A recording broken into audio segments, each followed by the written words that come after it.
గుత్త కింద 26 ఏళ్ళు వచ్చాయి. ఒక్క పని చేయటం చేత కాదు, సుఖాలు మాత్రం కావాలి సార్ మీకు. ఇలా ఎంతకాలం ఫెయిల్ అవుతావురా? దిగ్గుండాలరా ఇంత వయసు వచ్చాక అడగటానికి. బట్టలు తీసి మడత పెట్టి పక్కన పెట్టాలని కూడా తెలియదే. Useless fellow.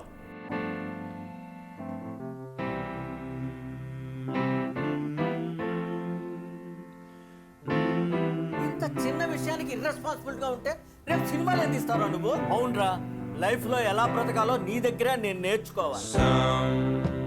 Sometimes in our lives we all have pain, we all have sorrow. నేను కష్టపడి సంపాదించి పెడతాను, నువ్వు హాయిగా కూర్చుని ఇంట్లో తినబడదు గాని, సరేనా?